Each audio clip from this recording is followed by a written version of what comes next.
Hey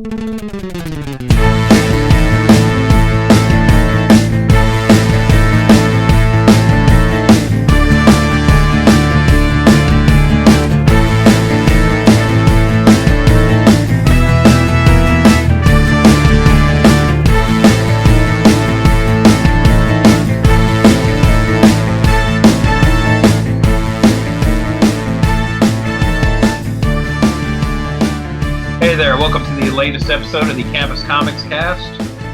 This episode will be our monthly look at the previews catalog of all the new comics and merchandise and stuff that's coming out soon. This is Dan Brown, and I'm joined this time by Scott Reed and Mike Atchison. And we are all still very socially distant right now, kind of doing this remotely. With everybody. We're all in different towns right now, but the store is open. We have not been shut down yet. Fingers crossed we won't be again. But if you want to come by the store, we are located at 816B East Main Street in Carbondale, Illinois. We are open Tuesday through Saturday, 11 to 5. And if you want to give us a call before you head over first, the number is 618-457-6011. And we are going to start with the DC catalog this time, like usual. And this will be this is the December catalog for items that will start shipping in February, for the most part. And so we will start with the DC Connect sort of online catalog. So if you've been getting previews and you're like, where's DC? You know, with all the fun stuff that happened this year, DC kind of branched off on their own as far as distribution. So, and that's whittled down now to just one distributor. It was Lunar and UCS. Now it's just Lunar. You know, as of maybe, I think probably this month is the last month for UCS, I think, you know.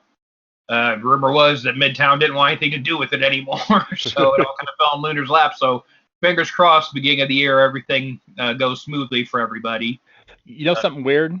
What's that? So I was looking at FOC orders, and Diamond still is doing FOCs for Strange Adventures, of all things. Huh, weird. Yeah, which is very, very weird. They're still supposed to have some of the trades and maybe some merchandise or something through the end of the year, I think. So that's weird, though, that's in there. Yeah, but issue 8 was there. So, yeah, bizarre. I wonder. Anyway. Well, I've seen weirder stuff from Diamond. You know, I've seen books from the 90s still in their system and stuff like that. So you get weird stuff that falls through the cracks. But yeah, so we're going to be looking at the, what is this, issue 7 of the DC Connect catalog. And we've got the sort of second month here of the Future State event. And I guess before we get into this, too, just let everybody know, it's kind of been coming out now the weekend that we're recording this, that it looks like a lot of these teams from these Future State books are going to be on the series kind of in March. So we'll see probably a lot of that in the next catalog that we go through. But I think it's like Swamp Thing. There's a Teen Titans Academy book that's going to be coming in the next catalog. And I know it looks like the team from the Dark Detective is going to be doing Detective and things like that. I'm sure more of that stuff is going to leak out in the coming weeks. But if you're liking some of these Future State books, maybe stick around because it looks like a lot of these teams are going to be here to stay for a little bit. Is there anything you guys wanted to bring up about Future State or any thoughts? Or well, I mean, we went pretty deep last time. Yeah, the first 28 pages of the DC Connect catalog is all Future State stuff, and you know, and I only saw like one first appearance showing up in those books, which is on page 2, the Superman House of L issue number 1. There's the first appearance of, I guess, some of a set of twins that are in the Kent line, Rowan and Ronan Kent. So plus it's got a backup story for Black Racer, the new Black Racer. So there's a number 1 first appearance, backup story of Black Racer. So I thought that was kind of interesting. Yeah, and this is the one book, too, that's a one-shot. It's not a two-parter like a lot of the others. Mm-hmm. And I think there is, I can't remember which one now, but I think it's one of the Superman books is a 3-parter that we're getting. So I think this kind of takes the place of that, you know, if we're getting 4 issues total there, but I can't remember which book that was now. I thought they were all either 2 or 4 issues. I didn't remember one being a 3-issue series. There is one that's 3, and then there's that one shot. And I think I don't think the third one ships till March, so I think we'll see that in the next catalog. So when we're doing this again next month, I think we'll see that. Well, that should probably be the last Future State book then? Yeah, that should be the last of the Future State. Okay. But again, I'm really pumped because now they're talking about, Dan Morrow's doing these dark detective books and saying he will be the artist on Detective in March. So I really like his work. I'm looking forward to that. I just hope, I'm also reading Once and Future, so I hope it doesn't impede that book at all either. But, we'll see about that. I'm going to mention that book later on. So yeah, we'll see if the DC money competes with the indie creator-owned money of that. Just a quick comment on page 3, I think, of Future State Aquaman 2. We got the first appearance of Aqualass last in the previous one. And now she wants to be called Aquawoman. So I thought that was kind of humorous. So I guess that book's going to have a little bit of a humorous take to it. So if you like kind of the funny in your DC books, then that might be one to think about. And then my only other Future State comments on page 27. So if you guys got anything Future State before that. Well, I'm just going to continue getting whatever I ordered from last month, and I added the House of L, like you said, because of the first appearances of those future, descendants of Kal-El, and the Suicide Squad #2. I didn't get Suicide Squad #1 last month, but because I seen a cool image of Peacemaker, he's central to the story. He's one of my favorite,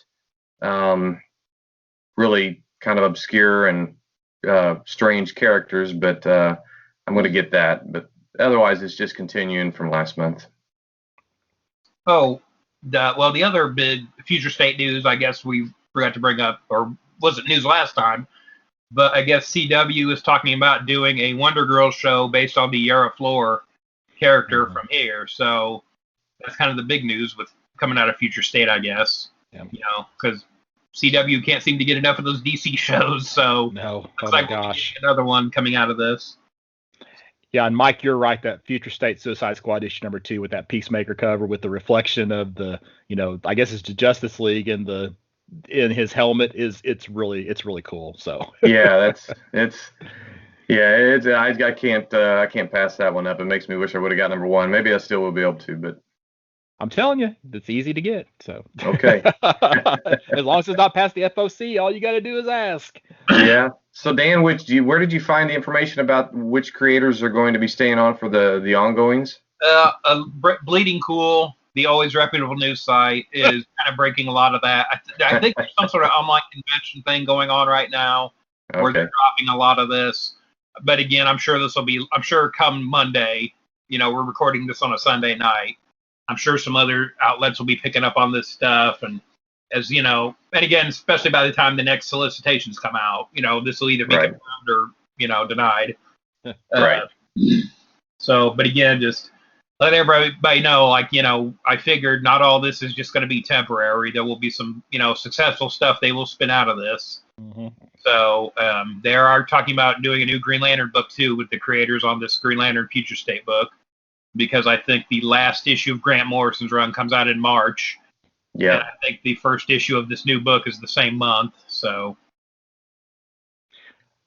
Page 27, you got Future State Teen Titans, and I don't remember there being a Red X cover for either of the first issues. I think they only showed one of the two covers, so I don't know this for sure. They're not showing, especially last month, they weren't showing a lot of the variant covers. Yeah, but this month for issue 2, they've got a pretty cool, just kind of like a chest up shot of Red X. Now, that's not a character. I mean, I didn't watch that animated show, so I really don't know much about this character. Right. But it is a pretty cool cover, and it might potentially be his first cover appearance, so something to think about. He's on both covers, actually, for that book. Yeah, speaking of variants, too, I've been getting the Lee Bermejo variants he's been doing on Detective for a while now. And so last month on Dark Detective, he didn't do one, but he is doing one of them for this month. And then Brian Boland is doing the other one. So I'll be getting both of those for sure.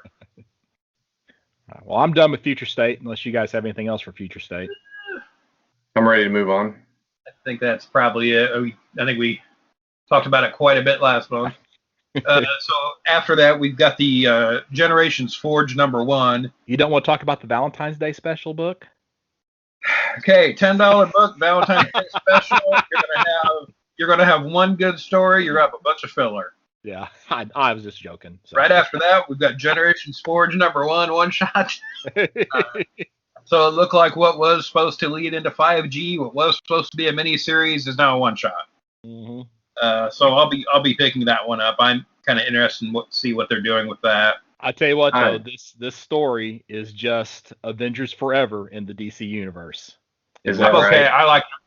I liked Avengers Forever. I'll read a DC version of that. There you go. So except I guess it's one issue instead of 12.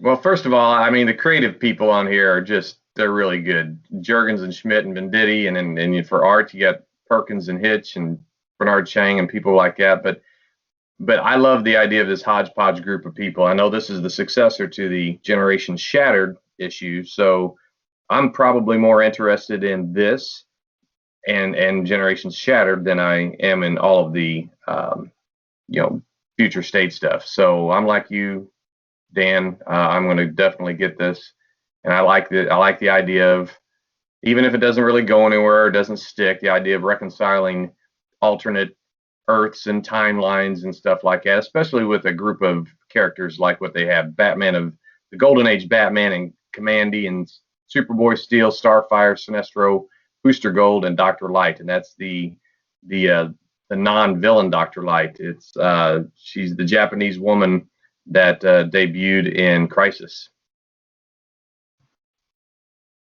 Yeah, and it's also Green Lantern Sinestro, so not technically the villainous version of the character. Right. Back when he was still with the Green Lanterns. I always like seeing stories with Green Lantern Sinestro in them. You know, I'd rather they just make up their mind which way they're going to portray him. All the Legion of Doom stuff still has him as all-out villain. Oh, yeah. And yeah. With this story, I would assume this is just young Sinestro. I don't think they flipped him here. I mean, I don't think it's like the New 52. I think this is him when he was originally a Green Lantern, especially with the just the all black sleeves, not having the green. I think that's more the Gil Kane kind of design of the costume. So I'm assuming this is like young Sinestro, coming soon on CBS. But like, I don't think this is them flipping his allegiance or, going back and forth between villain and hero or anything like that. Right. I think it's a time travel thing. Yeah, they're referencing, so many different eras of DC there. I mean, you got the death of Superman, then you got the Crisis, then you got, I guess the breaking of the Bat, and then you got Dark Knight Returns, there at the top. So, I mean, there's a pretty wide range. I mean, you say wide range, we're talking 86 to 92. Well, I guess that's true. But, they could have gone a lot deeper than that, but yeah. But the Dark Knight Returns is very much future looking, right? As far as and then the Batman from 1939, that's the one outlier. So it's still going to be. I'm anticipating it to be good. I hope so. Yeah, that's one I'll pay $10 for, as opposed to the Heroes in Love stuff. Right. Yeah. After that, we've got the first issue of the Man-Bat book. I know this was supposed to be out quite a while ago. Again, I don't know if I'll bother with this or not, but there's a cool Kevin Nolan variant cover. It's a 5-issue series, so I mean, you're not in it for a long haul if you decide to pick it up. So we're getting another volume of the Wonder Woman Earth 1 by Grant Morrison and Yannick Becquet. Again, I like most of the Earth 1 stuff, but it takes, we're talking years in between releases on this. I really wish they would kind of pick up the pace with some of these. I'll wait till it comes out as a total volume somehow. Can we go back to Truth and Justice? No, we can't. Got to keep moving. 2 out of 3 say 2 out of 3 say go back. So we're going back. I say this because I'm a big sucker for anthology comics. Whether it's Legends of the DC Universe or Justice League Classified, those. They can be one-off stories. They can be 2 or 3 issue arcs. It gives a lot of versatility or a lot of latitude to the creators. And I've been waiting a long time to see something like this come out. Now, how it pans out, I'm not sure. But Truth and Justice, the first issue's with a character that hasn't been seen in a while, and she's a really strong character, Vixen. And I just can't wait. I hope that it's also like the most, let's say most recent, but the Brave and the Bold series from the 2000s, that with J. Michael Straczynski and various artists. But man, some of the best stories I've ever read were in anthology books. So I'm optimistic about this. Now, this book was a digital first, so it's just a digital book that's now being printed. And of course, Vixen's got something coming up, like in CW or something, doesn't she? Where she's going to show up. Oh yeah. They've had a couple different versions of Vixen on the shows before. Okay, maybe that's what I'm thinking of. And there was the sort of straight to DVD cartoon they did a while back. I don't know if they're talking to show now or anything like that, but I mean, she's definitely been in there. My next thing's not till 48, so. Let's see here. The Dark Knights Death Metal Deluxe Edition. You know, at first I was boycotting that just because. But now I'm thinking, well, I ended up buying the last 2 issues of it for various reasons, and now I'm thinking, well, maybe I need to go ahead and get the collected edition just because I have tried to collect, the trades or the hardcovers of any of the big events in the DC universe, and maybe I can also get on board with whatever this reality shattering event is. And actually some of the things I've heard about it or read about it has been pretty good, but some of the over the top writing I've not been a big fan of in the previous iteration of Dark Knight. So anyway, I think I might pick this up, or I may just wait for a soft cover and not pick up the hardcover. We'll see. 448? Nope. Okay, so page 48, Rorschach issue 5, but I really like both of these covers. So you got the main cover, which is, I guess from the Vietnam War, where Dr. Manhattan, grows giant size and walks into North Vietnam. But then the variant cover is the Dennis Cowan, Bill Sienkiewicz cover of Rorschach standing in the rain, and they're both really, really good. So I just wanted to point those 2 out. So. Yeah, the only thing I want to comment on that is that I just listened to a podcast. I'm not even finished with it. I just listened to it today, but Tom King was being interviewed on this podcast, and he mentioned that Jorge Fornes he really lobbied for him to get some regular work. I forget what company he was working for. It wasn't one of the big 2, but the only way that he would agree to do Rorschach, DC wanted him to do it, wanted King to do it. But the only way he would do it is if they would bring in Jorge Fornes in as the artist, and Dan DiDio had been kind of averse to this artist because he looked too much like David, what's his name, Mazzucchelli. Yeah, but I mean, how is that ever a bad thing? So anyway, just kind of a neat little piece of information I heard just as recent as today. Yeah, I don't think there's a swarm of David Mazzucchelli copycat artists out there. No. This is great. I haven't even read the first 2 issues, so I'm kind of going. What's that? DC has used like Michael Lark and guys who have similar styles like that over the years. Yeah. They really seem to be, attracted to that style, and I'm fine with that. It's a good style, but I can't see being down on somebody because of that. We're not talking like 92 Rob Liefeld here or something. Right. They're good artists. My next thing's on page 62, so. Well, mine's on 59. Mike, you got anything before that?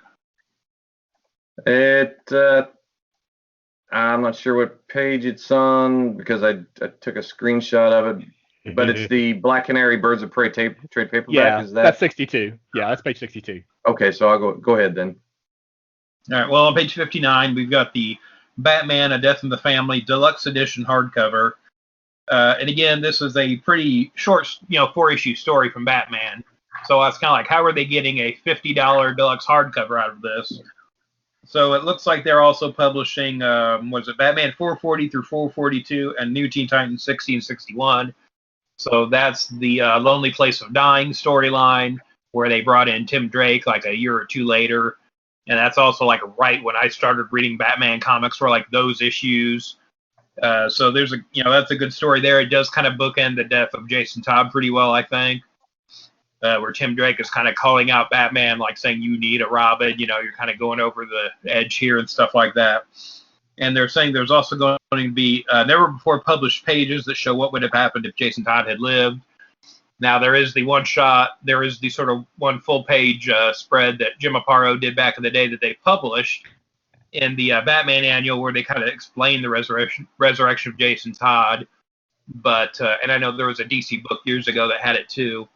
But I'm also wondering if there's more pages there maybe that we haven't seen before. So that'll be kind of neat to see what's going to be in that book. Well, page 62, I was just going to say that if you want Mike Atchison to spend money, this is how you do it. There's a few instances of this in this catalog. A lot of material that's being reprinted, and you would probably never be able to see otherwise. And the Black Canary on page 62, Black Canary Birds of Prey trade paperback, is basically printing a huge amount of her appearances over the years, all the way going all the way back to Adventure Comics. And let's see, what was her first appearance in Flash Comics, 86 through 88. And it's just something. And then not on top of that, I'm a collector of these covers where the images where there's somebody bursting through one of those hoops, like Robin has done, or here in this case, Black Canary. So it's definitely a buy. I'm finished with DC, so whatever you guys got left in DC, go for it. Well, on page 66, we've got the JLA Tower of Babel Deluxe Edition. And this was, right after the Morrison and Porter run, where it's Mark Waid, but Howard Porter is still on the artwork. This is Ra's al Ghul using Batman's plans to take down the Justice League. It's a really good story. They sort of adapted it into the Justice League Doom cartoon a few years back. I think it was Vandal Savage and that, though, instead of Ra's al Ghul. But it looks like it collects some other stories from around then, too, like with Adam Strange and I'd have to look and see exactly what issues those are. But, again, sort of Mark Waid's right on JLA right after Morrison. Still some really good stories in there. Oh, it's fantastic, Dan. And Tower of Babel is also the sort of rationalization anybody can use for Batman can beat anybody. Yeah. So it's a good story. It's believable, too, as far as comics go. Yeah. And there's also the thing that Waid did in there, which he's spoken about, where to distract Batman, Ra's al Ghul steals his parents' bodies and ships them around the world. So that'll do it. So he's not, worried about anything else. He's just focused on that. And Mark Waid said he thought that up years ago and would read Batman every month to make sure nobody else had done that before he got to it. So, but it's such a simple thing, and it is like, why didn't they ever do that before, kind of thing. Well, they had to know who he was. Right. So sort of at the end of the catalog here, page 76, it's kind of interesting. We are getting the Who's Who's Omnibus. So collecting the old Who's Who run from the 80s. You stole it from me. Oh, okay. So you want to go into this? Or? No, it's because that was just going to be my my kicker for the end of it. But you go right ahead, because I'll just put an exclamation point on it. Well, I mean, these issues are getting harder to find now, for sure. Yeah. But again, it's also a book that's, by the time it comes out, will be like 35 years removed. So for a book that's supposed to be up-to-date information, that was coming out around the time of Crisis, and they were kind of resetting everything. Yes. Like, how valid is a lot of this still? I mean, I've read them all, years later, and I enjoyed them, and I think it's definitely, it's something worth having if you're a DC fan. But it's so out of date at this point. I would rather they just did a new version of this. But again, things change so quickly anymore. I don't even know if there would be a point to it. I feel like they couldn't get it out quick enough. Well, that's why they have all these wiki pages online to have all this history about the characters. So I doubt you're ever going to really see a printed thing like Who's Who or the official handbook of the Marvel Universe again. Yeah, because DC has brought it up a few times, especially when Dan DiDio was still kind of in charge. You brought it up a couple times where they were, saying they were working on a new one. But again, it never, came to pass. So. Well, a couple things. This was labeled the definitive guide to the DC universe back in the day, and back in the day it was, and it tried to bridge the transition from pre-crisis to post-crisis. But then they had some. This does include a lot of those those loose leaf updates that went on all the way into the early 90s. So I'm interested not just in the original run of 26 or so issues, but all of these tack-ons that I don't have all of them. I have multiple copies of the first 26, but a lot of it's nostalgia, and a lot of it is being, to me, if you were to freeze DC in time, this is the DC universe for me. But and I know a lot of people. I don't know a lot of people. I've heard about a lot of people spending money on binding this run. So if I think they were probably smart. I hope they're smart in doing this, because it's a tough leap there with the price tag. But still, I think they'll get the right crowd. Was it $150 or something like that? Yeah. But it's 1,320 pages. Yeah. Yeah. I guess if you actually read it, it would take a long time. It does. I want to point out too. I just kind of noticed this on here. So this is listed as Volume 1, and the update miniseries they have in here. Those are the regular comic format miniseries that came after. They don't have the binder pamphlets. Those aren't in here. They did a bunch of those later, like into the 90s. And they don't, do they? No. Yeah, and some of those I bet they can't do now, because one of them was Impact Comics that they did, which was characters, sort of subdivision there that DC had for a little bit, and they did a Star Trek one, because DC saw the Star Trek license back then. So I'm gonna, my bet would be if there's a Volume 2, it will be those materials that was meant for the binders. Yeah. I'll bet those aren't in there. So we'll call this the mostly complete compendium of Who's Who. There, you know what? There was also a Legion of Superheroes miniseries that just dealt with Legion. There was, and you got to be a Legion. You got to be a Legion. Oh man, it's some minutia that I couldn't even keep up with it. I've got all that stuff. I don't have all the binder ones, but I have all the comics, and all these are can be a slog to get through. Not as bad as the official handbook of the Marvel Universe, though, that's for sure. But Who's Who also explains in the Green Lantern entry about how the sectors are divided up. And apparently nobody at DC has read that since it came out, because they have never stuck to that.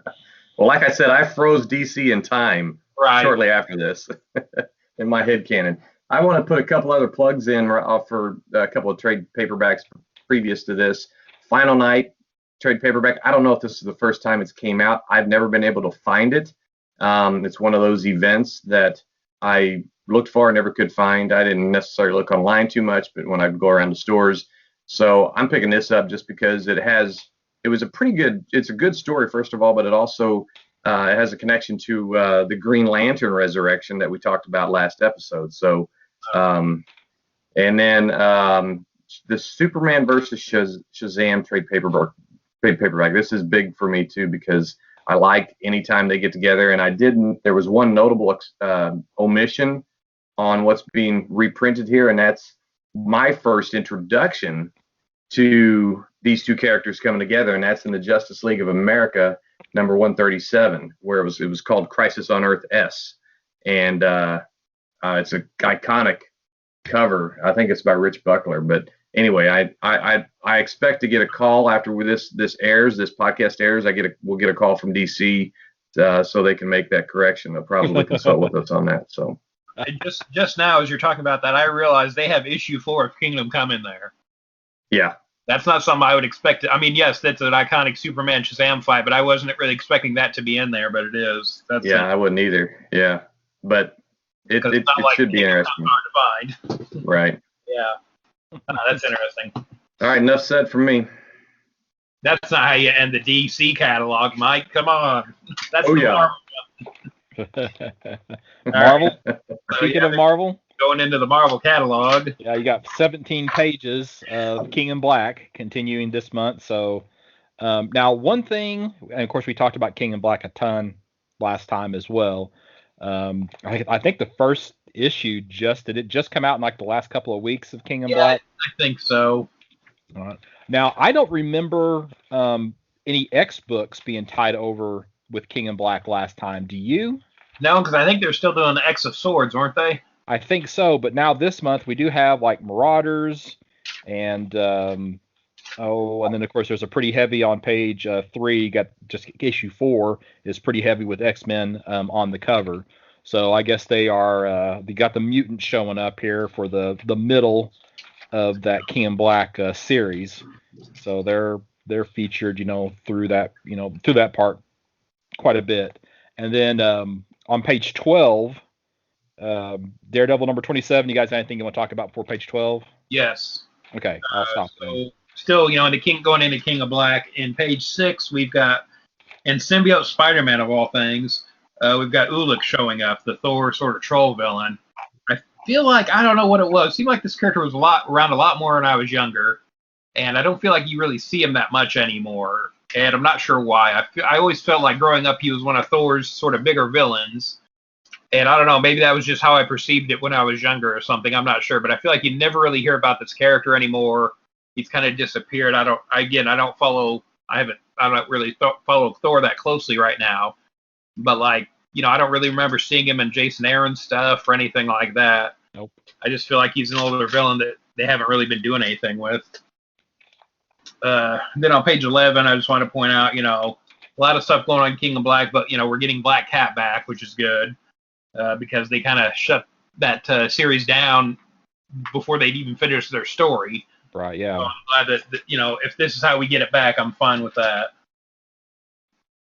So do you want to talk about Daredevil 27 or do you want to talk about Daredevil 25 that just came out this week? I'm going to talk about both of them is what I'm going to do. Okay, Mike, you're muted. We can't hear you. Can't hear you, homie. I've been training you guys to read lips, but in case that happens. Pages 22 and 23, I'm more of a DC guy, of course, but I am always interested in facsimile editions and then in the history of the characters. But they have the facsimile edition of Amazing Spider-Man number 101. It's the introduction of Morbius, the living vampire. It's a character I've heard about, and then I'm interested in him. And then on the next page is the Morbius Bond of Blood. It's the first issue of I don't know if this is ongoing or one shot. It's a one shot. Okay, so I don't know. I almost say this not just as declarative, but just asking, what do you guys think of this? Is this, Scott or Dan? Is this something that's is this a pickup for a not a traditional Marvel person? I would say this is a pickup for somebody who wants to know something about the character before the movie comes out. Yeah, for sure. Gotcha. And I feel like, I read the first appearance of Morbius when it was reprinted in Marvel Tales in the early 90s, and I feel like it's like a 2 or 3 part story, isn't it? I think it's 2 parts, 101 and 102. Yeah. So with this facsimile, you're only getting the first part of the story. It's not. Oh, okay. So there's that. I also like the black sticker that some intern put over the price on the cover here. Yeah, I was wondering what that was covering. It'll show up again later. But yeah, I think, they sort of wrapped up that last Morbius series they had, I thought, kind of prematurely. Again, I don't know when the movie's coming out now. Nobody knows. But again, I was kind of looking forward to that, so I would hope they would have some more Morbius stuff coming out before then. Is it a high dollar book, Scott, to get the originals? Yes, it jumped huge. I bet it did. It was selling, I don't know, for maybe like $50 2.5 years ago, and now, especially like a higher graded copy, you're looking at easily close to $1,000 for a decent graded copy of that book. An ungraded copy's $300 to $500. So just depending on condition. So back to page 12 though. So like most of the facsimiles though, way cheaper than buying the original. Yes, exactly. Yes. But you can probably find those Marvel Tales issues relatively cheaply, So. Oh, okay. Back to page 12. So we got Daredevil 27. So we're going to talk about this because of Daredevil 25. So the cover for Daredevil, or in Daredevil 25, Elektra, I guess, and I haven't read it. I'm not picking up Daredevil monthly. Daredevil basically Elektra takes on the Daredevil persona and has a costume change.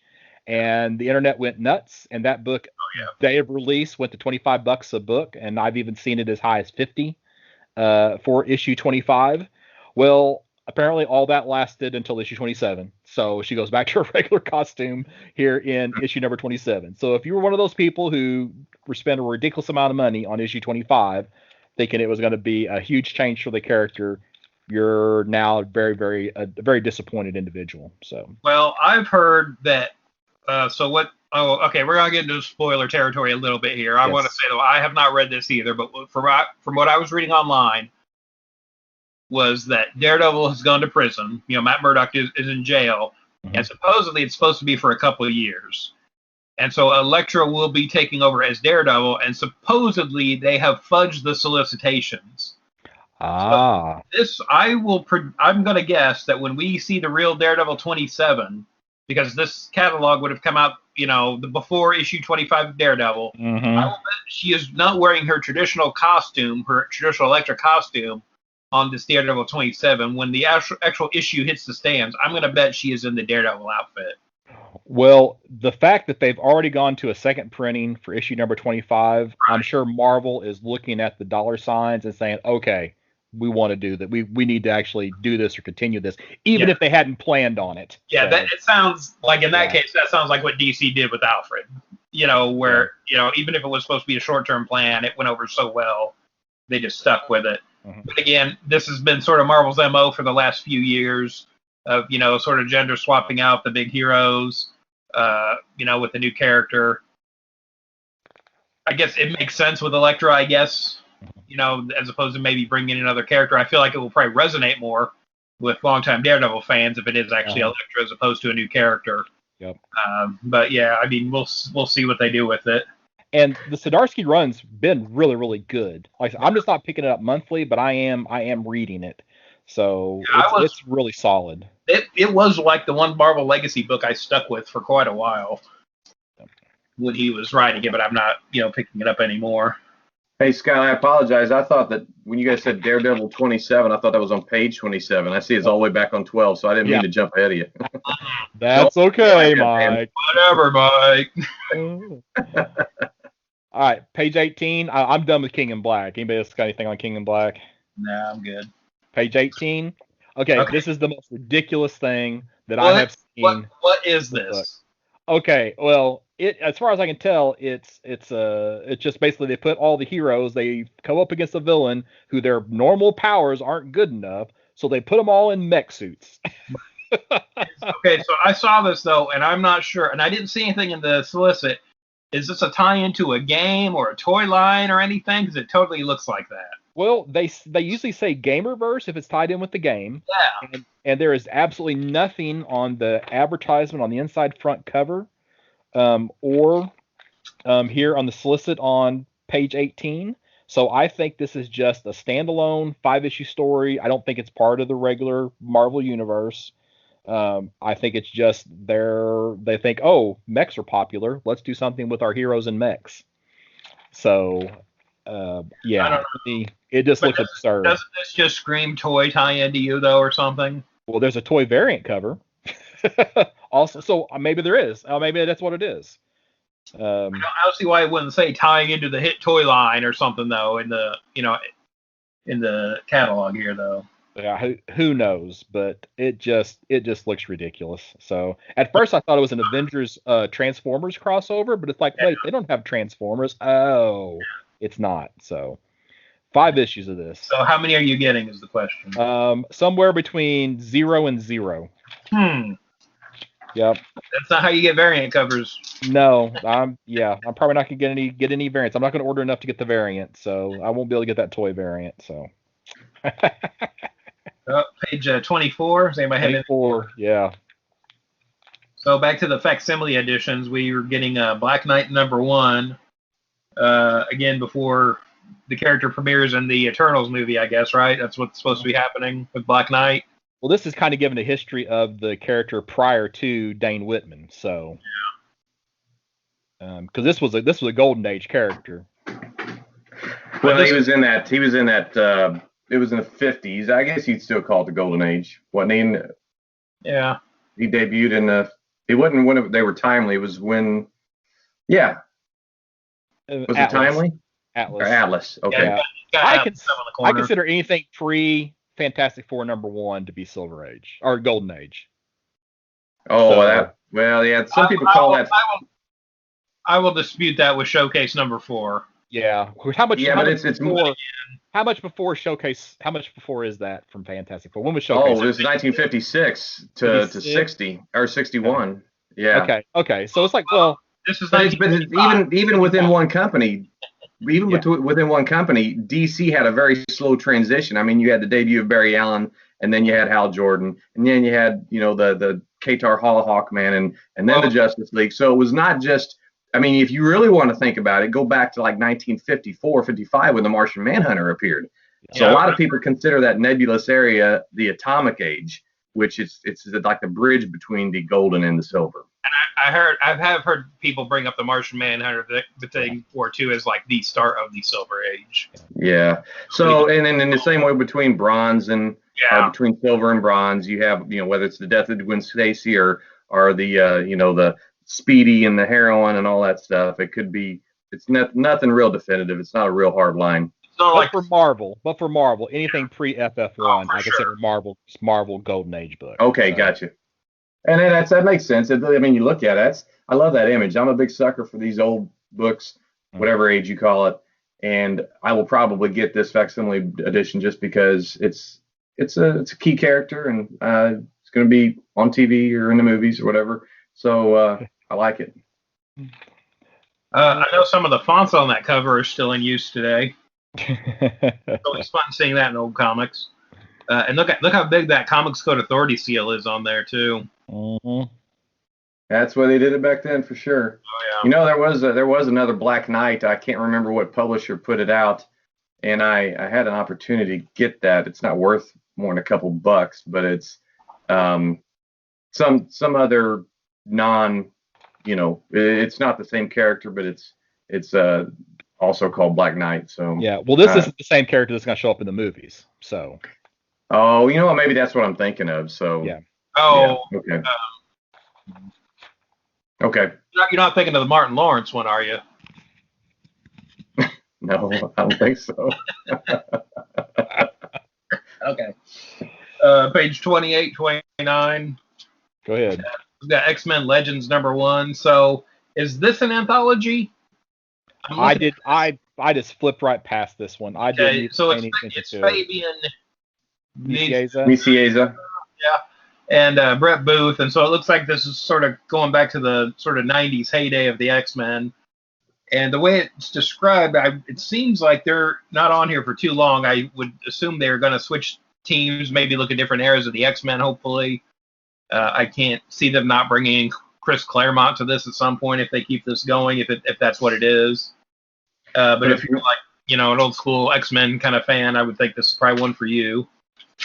I only noted it here because it's Brett Booth. I don't know if it's his first book he's doing now that he's gone back to Marvel or not, but it's the first one I've seen. Page 32, we've got Immortal Hulk #44. I just kind of like this cover here. Was it Henry Gyrich kind of reading a UFOs comic book? So we've got the nice, sort of Alex Ross painted image, and then we have a more graphic, sort of traditional, old school comic book cover there. And again, there's definitely some Alex Ross in that, work there. But it is kind of nice seeing those kind of styles play off each other in this cover here. And what's weird is the UFOs are a villainous team. So yeah, but they have their own comic book. What's the Hulk though necessarily? Yeah. You know what I mean? It just depends on how you look at it. It is kind of neat seeing that too because of what they, I won't give away spoilers here, but to the Maestro book that's going on right now, there is sort of a thing with the UFOs in there. So it's kind of neat seeing that in here. Well, the UFOs during the Siege storyline for Marvel, they were responsible for killing a stadium full of people at Soldier Stadium. Oh, yeah. Yeah, so or assisting with the death of, I guess you should say. The Asgardian Volstagg got most of the blame, but they were part of that fight. So page 34. Marvel's Voices Legacy #1. Of course, we had the Indigenous Voices books, and some of those have just started coming out this past month. But and I don't know, and this is probably not something that I should be saying, but they're pushing this for Black History Month, and on the cover they have an Asian and a Pakistani, in addition to for sure 3 black characters, and I'm not for certain who the character in the upper right hand corner is. So I'm not even certain who that is, but it seems like that wouldn't really be a focus for Black History Month. But I don't know. I may just be reading too much into that. It feels like that, celebrating Black History was slapped on after the fact, Yeah. I just that seems like the book you have Black Panther front and center on right now. Exactly, yeah. And he's mentioned Black Panther is mentioned first when in the in the taglines, but Black Panther, Storm, Blade, Falcon, Ironheart, Luke Cage, Spectrum, and none of Blade is on the cover and Storm. So that is just bizarre. I just think that's inconsistent marketing there. A little bit of it seemed like, oh man, this is February. Holy crap, we got to throw Black History Month on there. Yeah, and I really feel like that's what they're doing here. So yeah. It's definitely yeah. So anyway, moving on. That's the only thing I had to say about that. It just didn't seem right to me. So my next thing's not till page 50. I don't think I really have anything before then. Okay, so let me get there. Page 50. We've got Avengers #42, and I thought we were done with the Alex Ross Timeless covers, but we got a Hawkeye Timeless cover here on page 50. So, and it actually looks pretty good. Because I don't remember seeing any of them last month. Do you? No, and I thought we had talked about that. Yeah, that's one reason why I mentioned it, because we talked about in the last episode if we were done with the Timeless. Man, why is Ant-Man not on that Arrow? Oh, you know what I mean? That is a miss. Yep. I would assume this is all taken from that big mural mm-hmm. for the Marvel office. I imagine Ant-Man is somewhere else in there, but man, you really could have thrown him on that Arrow there. Well, maybe he is. Wait. Yeah, right. He's so small, you can't see him. Right, exactly. So he's in the quantum realm. So, and then page 51. I thought Ta-Nehisi Coates had left Black Panther, but he's back. Think again. Yeah, so I don't know, maybe he's just off for a story arc or a couple of filler issues or something. I might have to go back and double check to see if he was, on issue 22. But because I know they announced he was leaving Black Panther, which is why I keep waiting to see the announcement that he's leaving Captain America.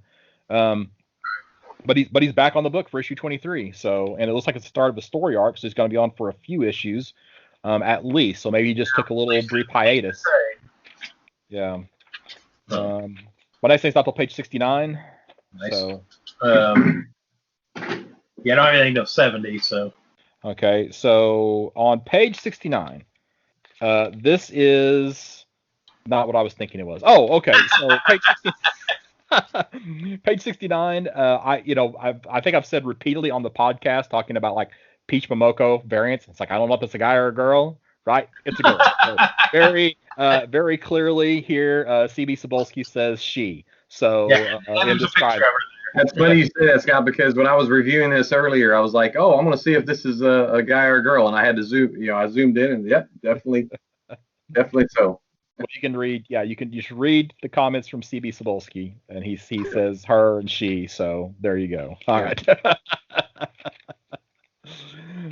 That's it for me for Marvel. So, well, you want to talk about their Stormbreakers, their next generation of artists? I've been reading DC for quite a while. I knew all about Patrick Gleason like 12 years ago or whatever. Come on, with that. Whenever they do this Young Guns or like they're up and coming artists, it's like, yeah, I read comics. I know who some of these guys are already. These aren't like newbies necessarily. In here. They're trying to make it their new. Yeah, maybe they're new to Marvel. They're new to Marvel. So on page 70, we've got the Legends in 3D Marvel Doctor Doom half-scale bust. So this is just sort of a nice-looking bust of Doctor Doom here. So it's 10 inches, half-scale, and $175, so it's pricey, but it looks pretty cool. On the next page, we have the Marvel Comic Gallery Firestar diorama, like the PVC one. I'm kind of hoping they do a Spider-Man and an Iceman to go with that. I don't know if they will or not, but I feel like that's the way to do that. If they don't, they're missing an opportunity. Yeah. Also on that same page, I don't know if this has been here before, we talked about it, or if I just saw this online, but they are doing the Marvel Select Titanium Man action figure. Again, in sort of the real old school sort of first appearance version of Titanium Man. So it's an Iron Man villain that goes way back. But this one is it's sculpted by Gentle Giant, and I think in the big book, in the merchandise section, we see like he has an alternate regular head that goes with it. So if you're a Titanium Man fan, this is the figure to get. Because your moment has finally come. You're not getting that many of them. So pick this one up. And for like that old school kind of clunky design, it looks pretty nice. On 95, we've got the Juggernaut No Stopping Now trade. And this isn't out till March, but this is collecting the Juggernaut miniseries, which is coming out right now, which has been pretty good. I've been liking, I think I've said it before, but I've been liking a lot of the villain books that Marvel's doing right now. And back on 87, Shang-Chi, they're soliciting the first 5 issues, I believe, the Volume 1, Brothers and Sisters. And I know that's a character that's going to be coming front and center in media or multimedia. So it might be a good jumping on point for someone to learn about the character. Yeah, I read the first issue. The first issue is pretty good. And Gene Yang is a great writer. So yeah.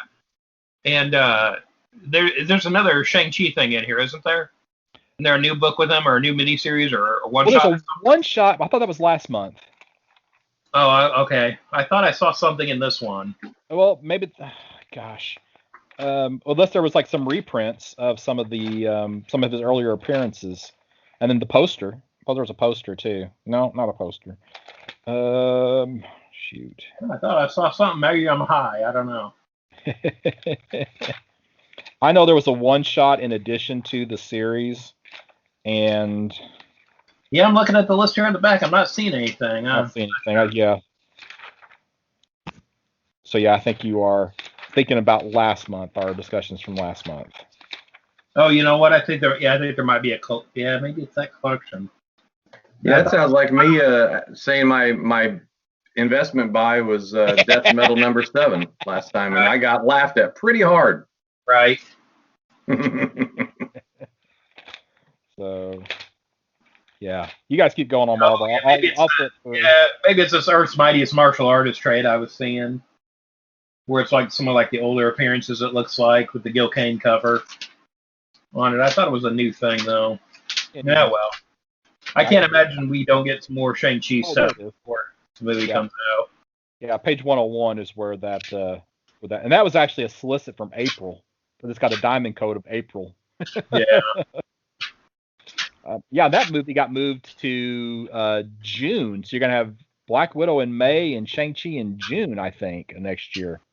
Man, I tell you what, when we can go back to the theaters, I'm going to be going to see as much as I can, probably. So I just talked to my wife about making a decision to go to the theaters to see Wonder Woman 1984.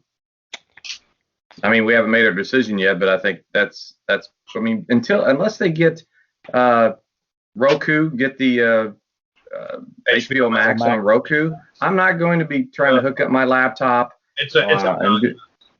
What? It's obnoxious. It's the most expensive service I pay for, and it is the hardest to watch. That's kind of my 2 cents right now. Yeah. Meanwhile, the public access channel from Nashville that I watch horror host Dr. Gangrene on has a Roku app. It's easier for me to watch that than it is HBO Max. Isn't that something? This little public access channel that has a thing on there that says they will teach you how to make a Roku channel. It needs to call HBO. I don't know what's up. That is ridiculous. Especially with, the big announcement they made the other day of putting all Warner Brothers stuff on there next year, which has got the theaters up in arms. Yeah. But that's for another podcast, maybe. There we go. Yeah. On page 108, in the collections here, we've got the Star Wars Legends Epic Collection, New Republic Volume 5.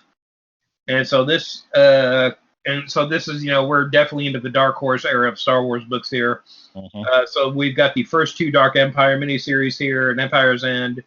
And they say material from Star Wars Tales 8 and 11, and then 16 through 17. Star Wars Tales was a great anthology book that Dark Horse did that I feel like kind of got lost in the shuffle.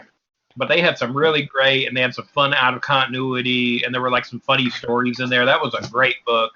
If you can find those back issues anywhere, pick them up. I'm surprised they haven't just done a hardcover collection of that series, because there was some really good stuff in there. And Dark Empire, especially the first series, is really, really good. And this came out at the time where there was nothing. Yeah, there was no Star Wars. Yeah. Dark Horse kind of kept Star Wars going for quite a while. Then the novels kind of kept the torch going. Yeah, and the Dave Dorman covers to those Dark Empire books are just incredible. So, yeah. Is Dave Dorman still doing stuff? Is he still around? Yeah. I don't know. I know a guy was at last year. I think it was last year. He went and saw him up at C2E2. Okay. So he's from the Chicago area. So. Yeah, I just feel like we don't see him as much as we used to. No. But I'm not buying as many paperbacks as I used to either back in the day. So. Yep. Last page we've got our posters, and again they're showing all of them this time. But we have that amazing Spider-Man 101 poster, which has the black sticker still on it over the price. Hopefully they don't do that on the actual poster. Hopefully this was just, we had to get something to press for the catalog. Clean it up a little bit. It would be nice if it actually has the price on it. But I would rather have the price on it than have that black dot. For sure. And again, I think with the comic book, obviously that's where you're going to put the price of how much the comic book is. Poster's rolled up. No one's going to confuse that for how much the poster is. So that should be. And if you want a Mech Strike poster, Dan, you've got one right there. So. Well, man, see, that doesn't come out till February, so I can't get you that in time for Christmas, Scott. Maybe for your birthday or something. Oh, I'm ready to go to the big book. All right, big book. Big book. Page 26, previews catalog. This month's previews. Go ahead. Before we even get into the catalog, I just want to point out real quick. So preview, they'll interview creators and stuff like that in here. And I still didn't know who they were interviewing. Yeah. So I had to look it up. It's Max Bemis, but they never say his name in the interview. It's like they forgot to put the header of who they were interviewing here. And it's like, if you're a fan, you want to see this. And he's got this new book from Valiant coming out there promoting, The Savage, but they don't list his name anywhere here. And so I had to go look, who's writing Savage? Oh, it's Max Bemis. Okay, I don't know. They don't even have it in the table of contents. They don't even list page 11 in the table of contents. So, or page 10, I guess it's page 10. In the Edge, but they don't say who. Yeah. Yes. Go ahead with what you were saying. I was just going to say, page 26, previews catalog. This month's previews. Your order is due by December 18th. Yeah. So don't forget to get your order in before December 18th. Yeah, Mike. You might have a day or two longer than that, but try not. There might be a little bit of play with that, but again, it's always best to try to get in before that if you can, just in case. Yep. Because crazy stuff still happens. We just had the thing with the Turtles Last Ronin book a few weeks ago. Where they went to press before FOC and way underguessed on that one for some reason. Mm-hmm. So. 32. Anybody got anything for 32? No. Looks good though. Yeah. So we got Radiant Black #1, new book from Kyle Higgins. I believe it's supposed to be an ongoing. So it's kind of like the unexpected hero, the guy who's just kind of trying to live his best life, and apparently comes across superpowers. It's got a little 4-page preview. Looks decent. Artwork looks decent. Yeah. So of course they're really pushing it with 5 different covers. Right. Well, it's also Gem of the Month too. There you go. Yeah. So something to think about picking up from Image if you're looking for a new book to start. Yeah, and I'm all for superheroes without a lot of baggage because you don't get a lot of that anymore. I like Kyle Higgins' work on Gates of Gotham. So I'll be checking this out. And oh yeah, you did Cowl too, or COWL, however you want to say it, a few years ago. And I'm sure you'll be picking up what's on page 36, won't you, Dan? Man, they're really going with some of these covers for what looks like. I mean, for the art style, looks like it could be a Disney thing. Yeah. But they are referencing like what Stranger Things and Silence of the Lambs covers. And again, it looks like it gets a little darker here into the preview. Yeah. Well, we're talking about on page 36, Stray Dogs #1, which is another #1 from Image, which basically is a horror story told from the viewpoint of pets, and apparently just all dogs. And then, yeah, it goes into, you have like this really, it's like this guy's apparently a hoarder of dogs because he has a house full of dogs, brings in a new dog, and then this dog was apparently the witness to a murder. And then that's kind of where the little preview ends. But another ongoing series. I'm not familiar with these creators. Come on, Scott. These are the artists from My Little Pony. So don't tell me you don't know. I am not a brony. Don't be fronting. Yeah. So sorry, I'm not familiar with them. But this series does looks interesting. It's definitely a different viewpoint on on a horror comic, that's for sure. So, yeah, I love the Silence of the Lamb. Yeah. Variant cover there, yeah. It is described here as Lady and the Tramp meets Silence of the Lambs. Yeah.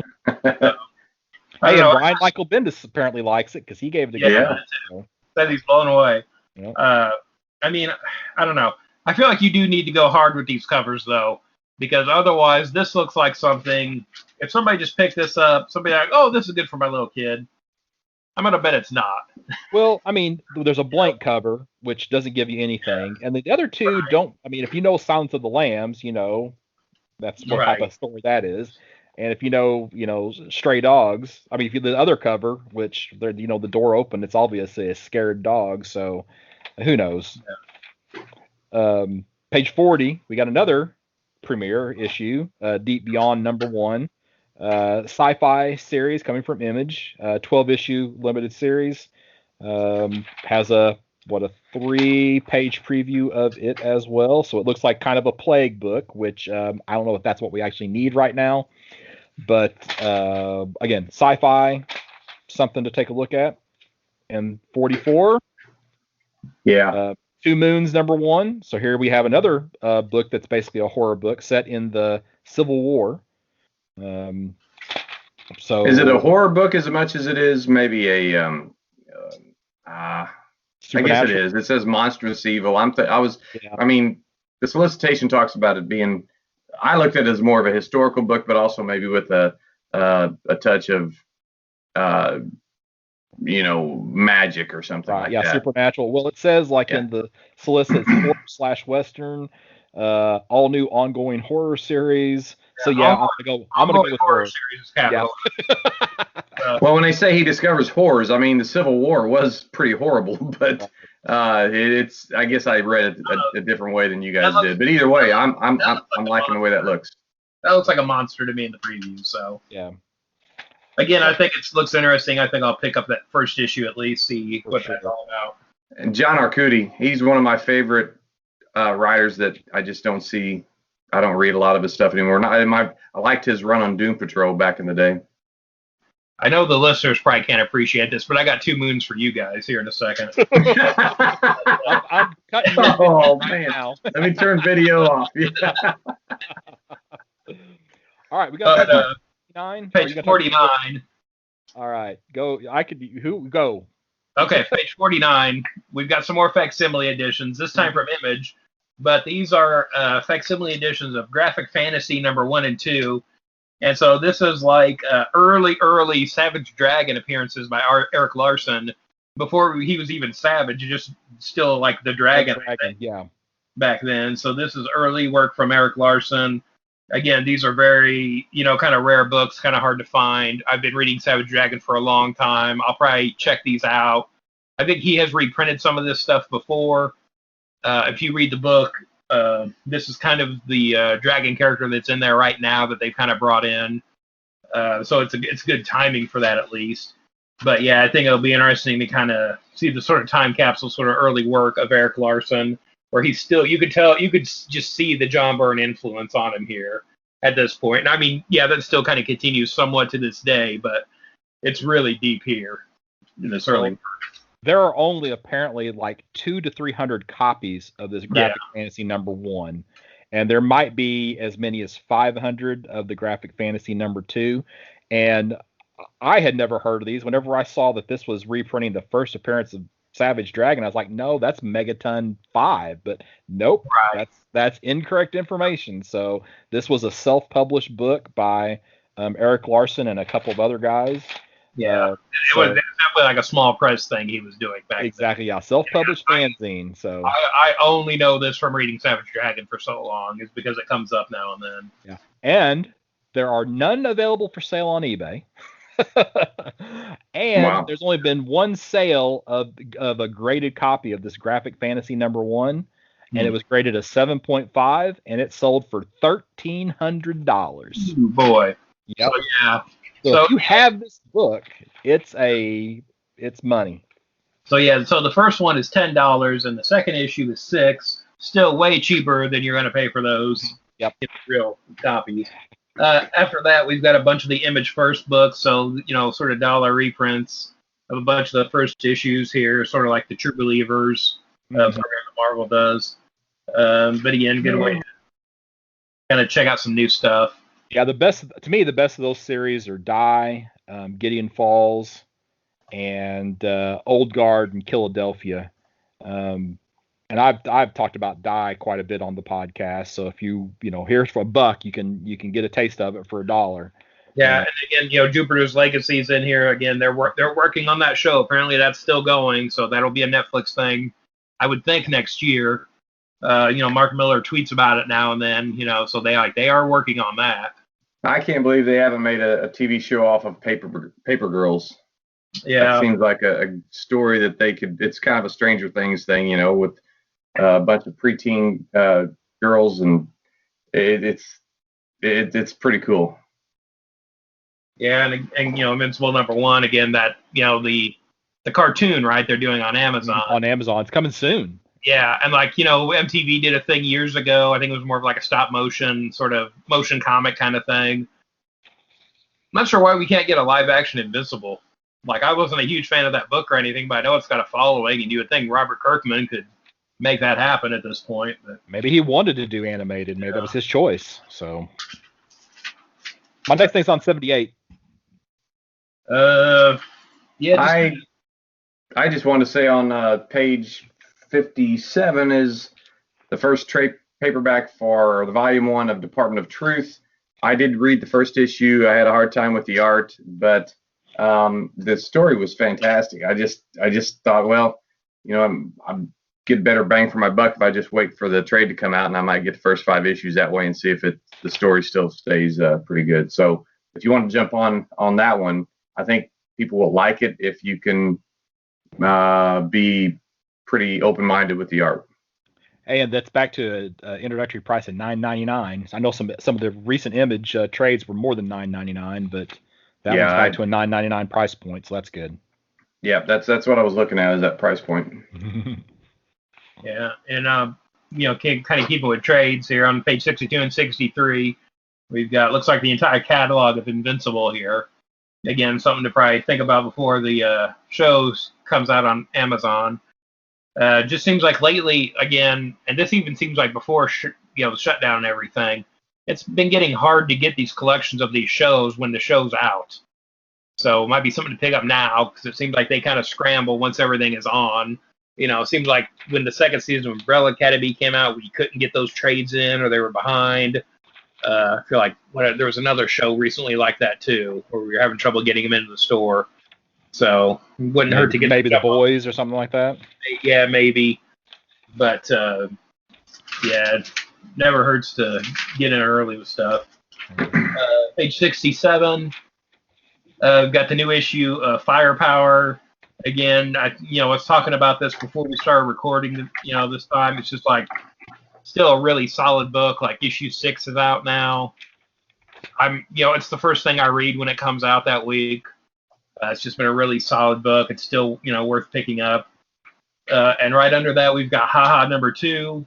And so this issue is drawn by Zoe Thorogood, who did The Impending Blindness of Billy Scott trade that came out recently. And that's like her first graphic novel. And that book was great. Like, I really love that. I don't see how that doesn't get turned into a movie or something. But again, just a young creator, really good book. I'll probably just pick this up because I think she's just doing this one issue, but I'll probably pick it up, just based on that.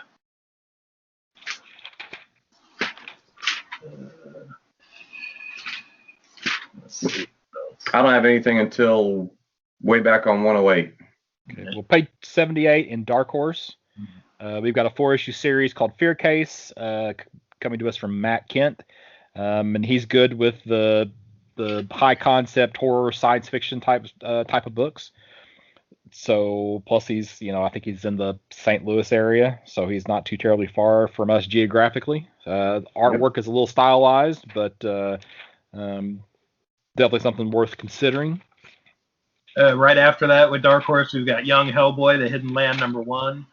And so this is Mike Mignola and Tom Suniewski. Looks like we got Craig Rizzo on art here. Looks really nice. Craig Rizzo art here. Just, sort of a young, kid Hellboy. But he's still got the giant, red right hand here. It's always fun kind of seeing that. And I know Mignola has drawn that before. But just sort of kind of neat stories there with him. I just feel like Art Baltazar and should be on this book. Who am I? Yes, thank you. Yeah. I couldn't come up with his name. Yeah, well, they did. What was it, Itty Bitty Hellboy? Itty Bitty Hellboy, yeah. So this is a little older Hellboy, but still young Hellboy. So yeah, but yeah, again, I'm kind of down for whatever they do like that. Page 87. We've got the Unfinished Business hardcover, so it looks like it's the original graphic novel. What's noticeable to me, though, is that Paul Levitz is writing this. Again, mainstay at DC for quite a while. So it's kind of interesting seeing something he's done, being published by somebody else. I suppose it's not, that surprising, but it's just sort of interesting to note that, now with the state of everything. Page 93, we've got the EC Archives Shock Illustrated hardcover. I'm not really familiar with this series, but it says it collects Shock Illustrated issues 1 through 4. And there's a little blurb down here. Features the lost 4th issue with pencils from Frank Frazetta. So if you're like an EC fan or a Frank Frazetta collector, this would probably be something to pick up if this is like some unpublished Frazetta work. I don't think I have anything for a little bit after that. Mike, you had something in the early 100s?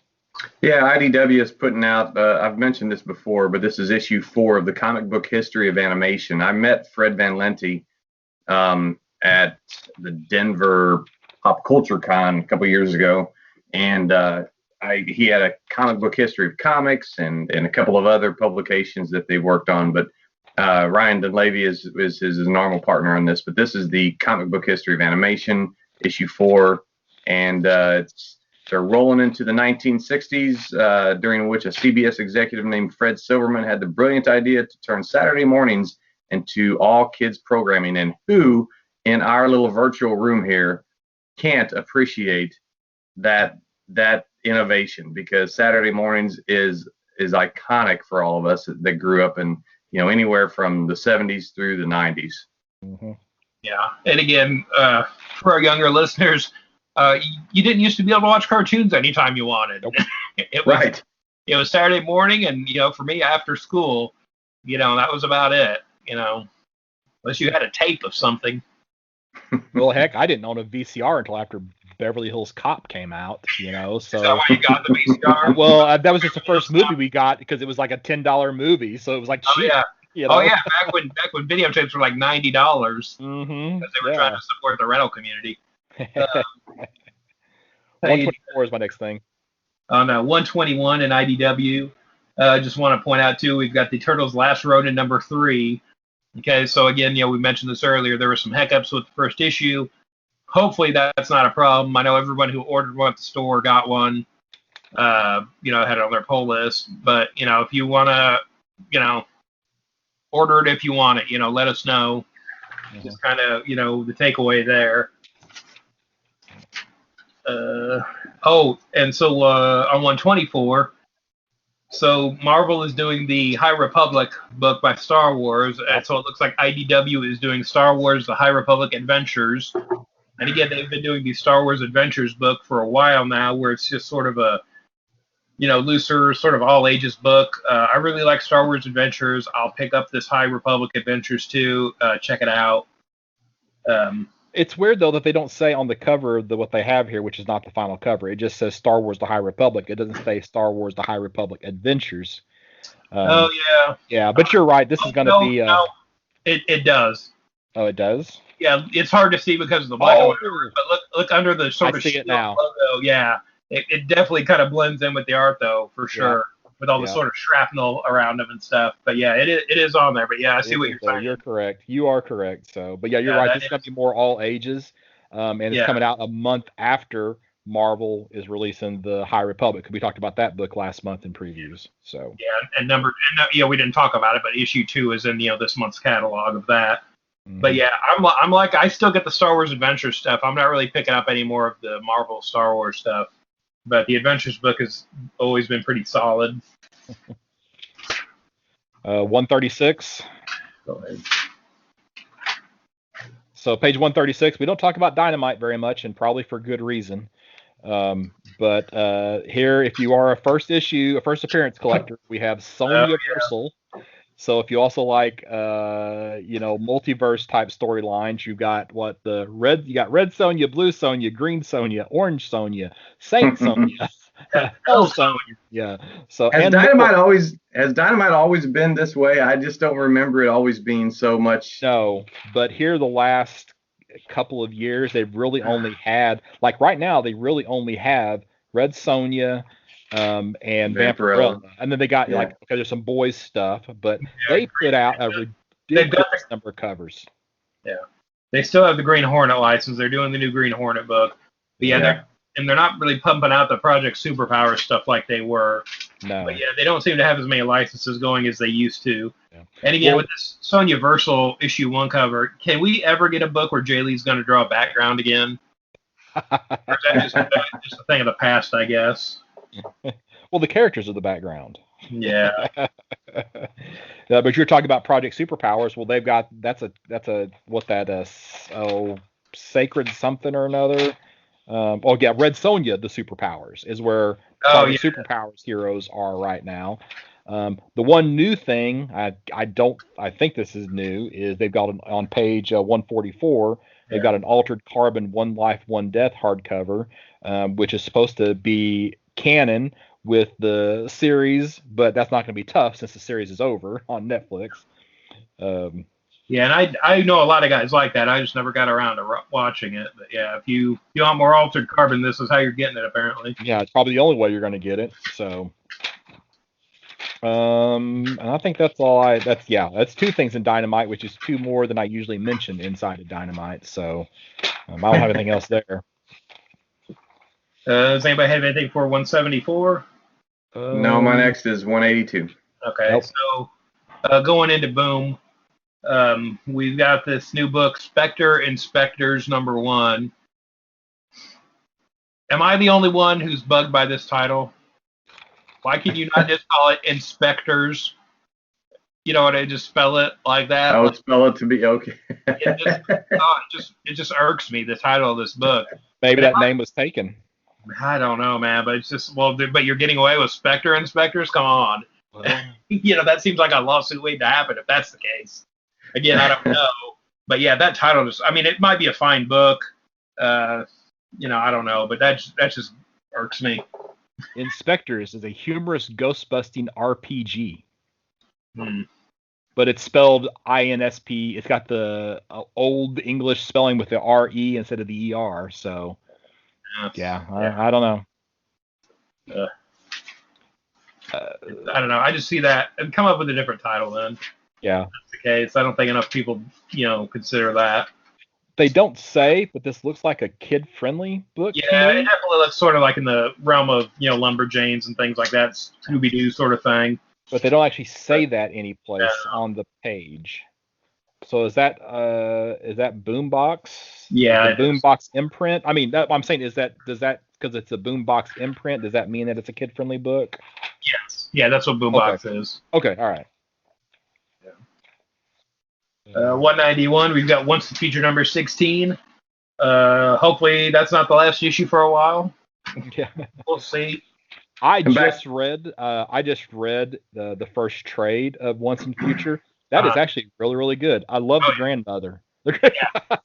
And like I read it monthly, but I'm gonna bet that reads better in trade. Yeah, she is a great character. Yeah. So, again, I can't imagine that doesn't get picked up for something at some point.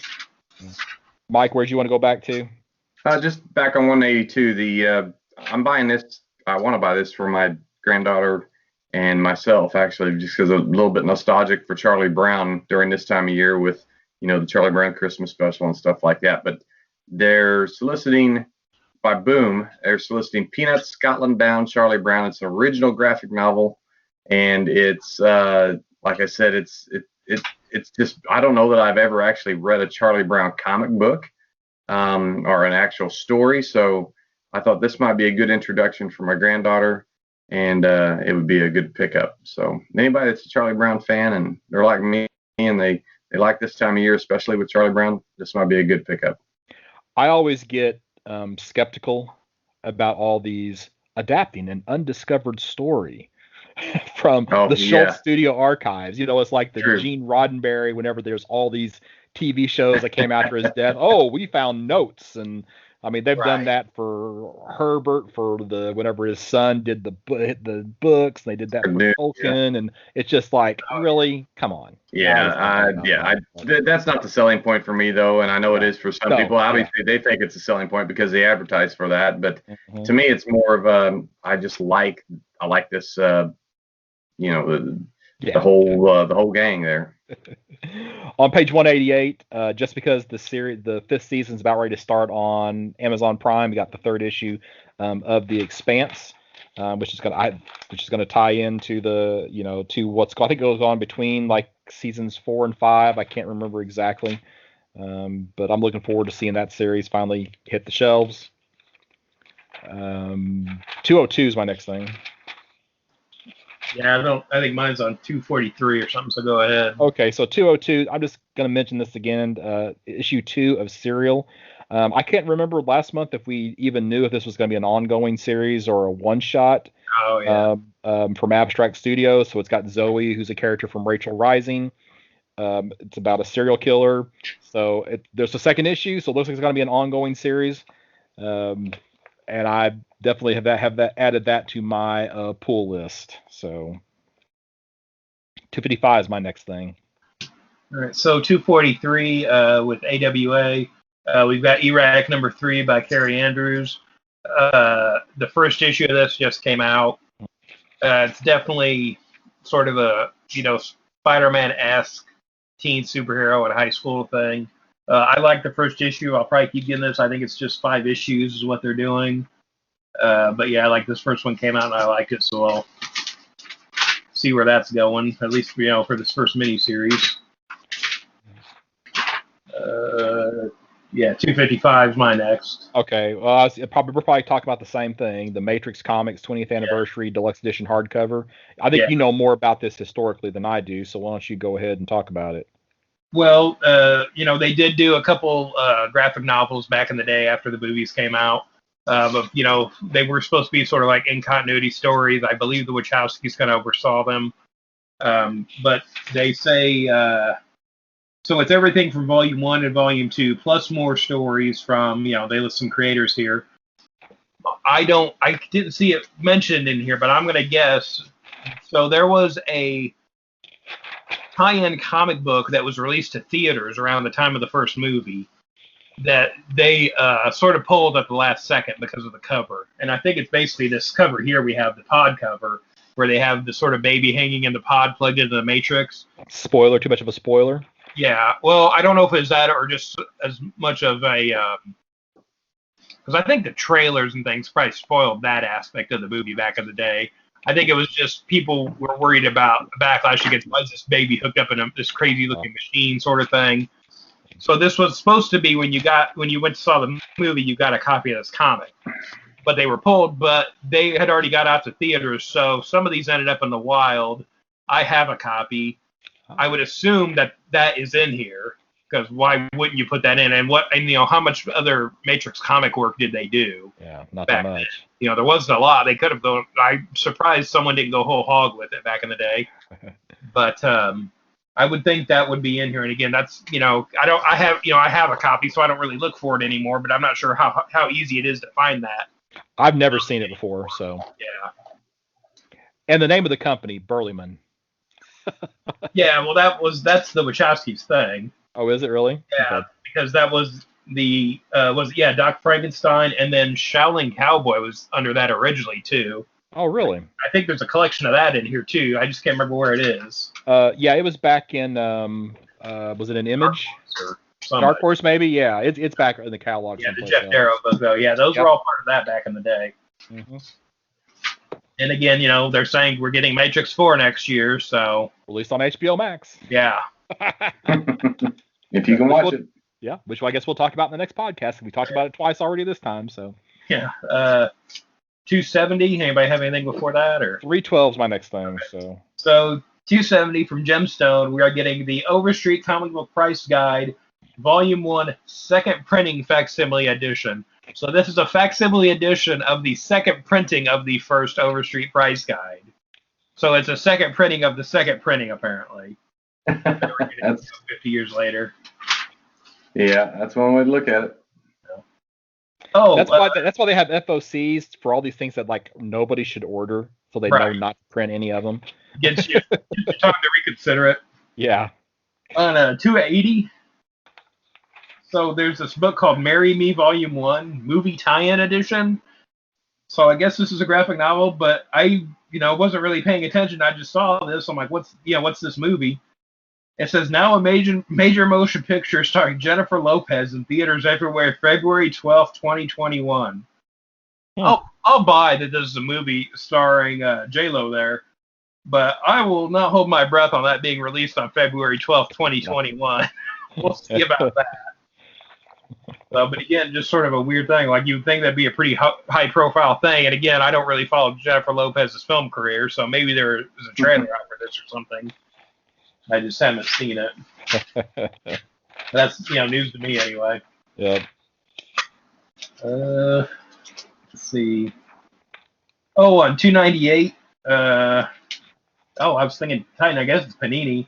There's the Doctor Who magazine presents Daleks. And what I noticed with this is it says this is just in time for the 2020 Christmas special, Revolution of the Daleks. So that's the Doctor Who special coming out this year. But everything in here doesn't come out till February. February, yeah. I'm not sure how just in time it is. Well, maybe the Christmas special is not coming out till next February. Man, I don't know. But again, you would think, there's IP that involves time travel so much, they would get on their schedule a little better. Maybe they are time traveling back with this stuff to come out in time. I feel like there was a lot of that last year when we were doing the podcast. A lot of like Christmas stuff that was coming, or Halloween maybe that was coming out too late. Yeah. Let's see. 319. 312. So 312, we got Blade Runner Origins #1 from Titan Comics. So this is going to be a second ongoing book from Titan set in the Blade Runner universe. The Blade Runner 2029 is going to continue, and it's on issue 3. But this is a new, it's basically set 10 years before the movie and tells the story of the first Blade Runner. So I will definitely be adding that one to my pull list. And then what page did you say, Dan? Actually 318, I guess. 318? Okay.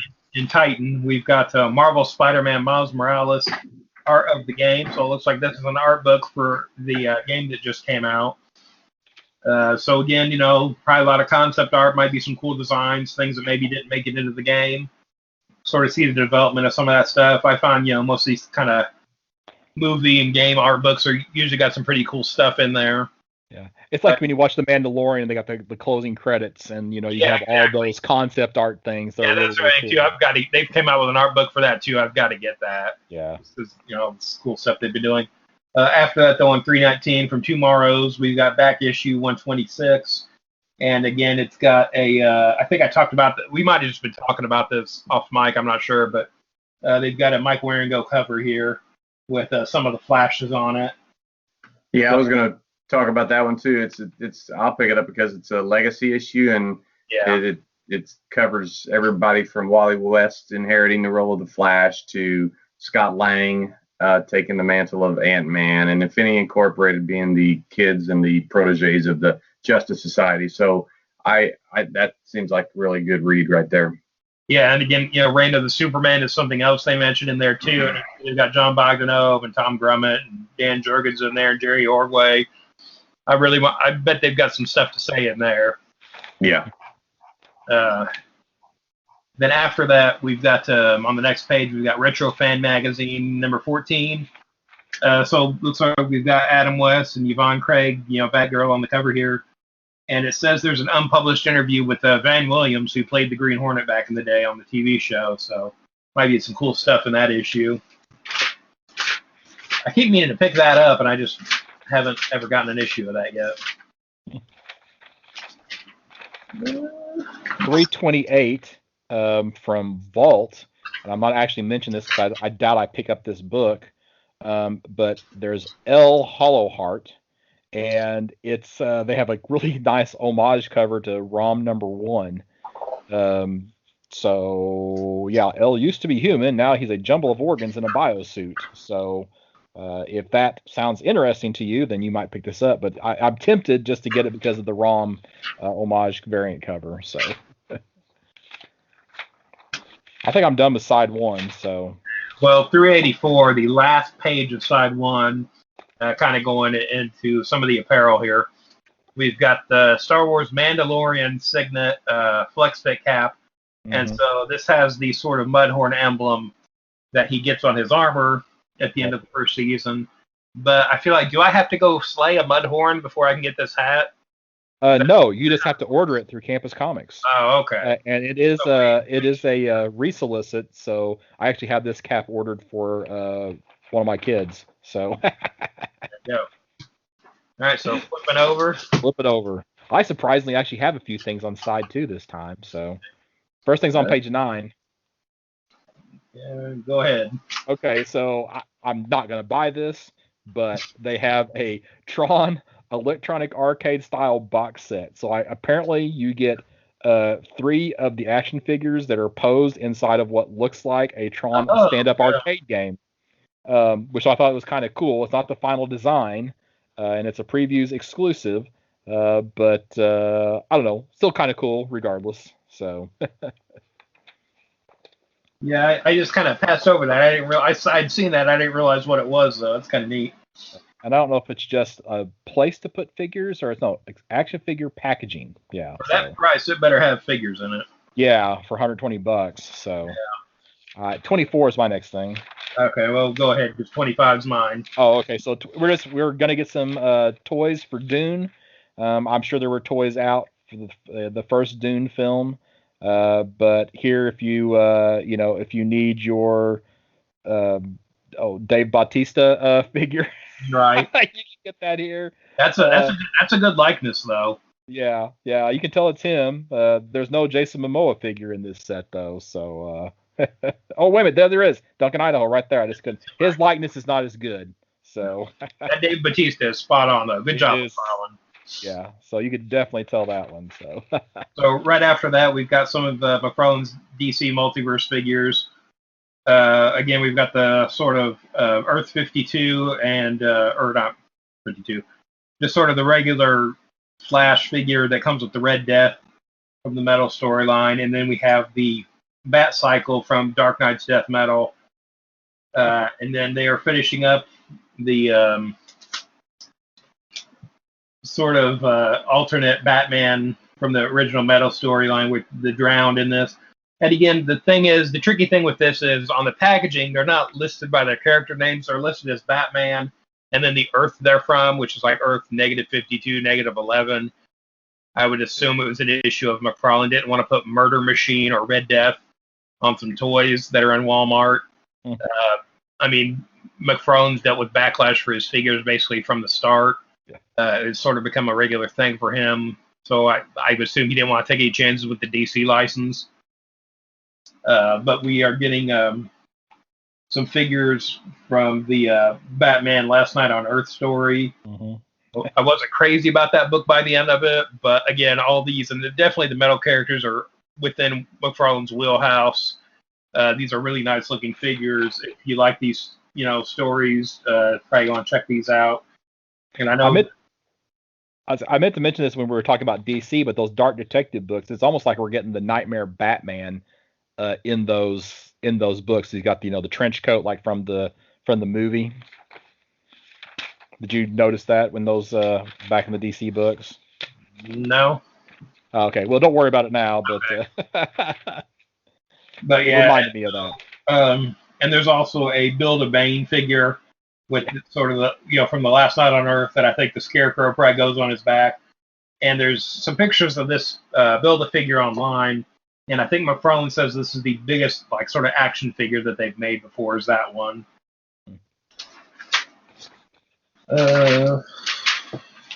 Let's see. Oh yeah, so page 32, 33 from looks like Action Figure Supplies. There are a lot of these sort of diorama sort of backgrounds for your action figures. I think the description here listed them as like for action figure photography. I mean, these look kind of like a cool, different way to kind of display your figures. And then there's sort of regular, and then there's these sort of looks like deluxe versions they have. They look pretty pricey, so the cheapest I see is like $35, but I think they go up to like $85 depending on what you get. There's a $30 one. Yeah. So, but again, maybe get one or two of these. If there's something you like, it would be something in your wheelhouse. Yeah. Sort of a fun way to kind of display your figures, something different as opposed to just setting them on a shelf. A little more dynamic, maybe. Page 36.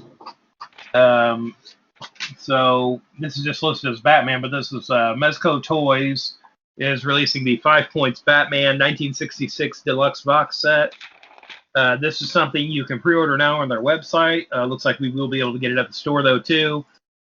So this is the 5 Points line that Mezco's doing, where it's sort of the sort of more old school 3 3/4 scale figure. The 5 points refers to 5 points of articulation with the head, shoulders, and legs. So they were releasing this line, and they had said they were doing Batman figures. It looks like they're just releasing them all in this set. Like, here's everything. So you're getting several figures. You're getting Batmobile, and you're getting this sort of Batcave diorama thing with it. And it's $140, but you can see better pictures of this online, and there's all kinds of interchangeable heads, hands, weapons. You're getting Batman, Robin, Catwoman, Joker, Riddler, Penguin, Alfred, and you're getting a scale Batmobile with it. And I want to say there was like some sort of turntable for the Batmobile too in there. Don't quote me on that, but I thought there was supposed to be something like that in it. But yeah, it looks like they're just kind of releasing everything in one chunk here for the Batman line. This is something I'm going to get. I think it looks like a lot of fun. It's sort of an old school sort of action figure line for, an older show. I feel like that's pretty appropriate. You really only got sort of Captain Action and Mego style action figures back then for Batman. So I think that's kind of a neat thing to do. After that, from NECA, we've got the Batman 89, Michael Keaton, and then Batman Returns Catwoman and Penguin quarter scale figures. I am a hard pass on these. I've got burned a couple times by NECA's sort of bigger scale figures. And I'm like, in a perfect world, I'm buying all these, but yeah, I just can't after that. And again, I know guys that get, those bigger scale figures and they love them, and that's good, but yeah, I don't know what everybody else's experience is with that, but those are just something I'm not going to get. Page 41. We got some movie action figures and stuff. So we have Bill and Ted's Bogus Journey 5-inch action figures, and then we have the Bill and Ted's Excellent Adventure phone booth vehicle, and it says it comes with Bill figure, but it shows Bill and Ted here. Mm-hmm. So I can't imagine you're doing the phone booth with just one of them. And they are different figures from the Bogus Journey ones that are at the bottom of the page here. So I don't know. I mean, I want to think that surely it has both action figures with it, but it doesn't technically say that. But I don't see where you can get, the Ted figure separately or anything. So hopefully that's just a typo. But yeah. And there was a again, not to promote another podcast necessarily, but Jonah Ray from the new Mystery Science Theater has just started a podcast called "Let Me Watch Your Movie with You," where he brings different people on and they watch, a movie they've done. He just did one with Alex Winter where they watched Bill and Ted's Bogus Journey. And he brings up something I've wondered for a long time is the phone booth a reference to Doctor Who and his, police booth time machine? And Alex Winter said he never even thought about that till years later and says that originally it was supposed to be a van. But he's like, after Back to the Future with the DeLorean, they're like, we can't do a car, or like a vehicle like that. We had to do something else. And so they picked a phone booth, apparently. So I think, you'd probably have to really ask the writers that. But, it's something I, kind of wondered for a while. Again, it's a different style of phone booth, but I mean, come on. It's time-traveling phone booth. Yeah.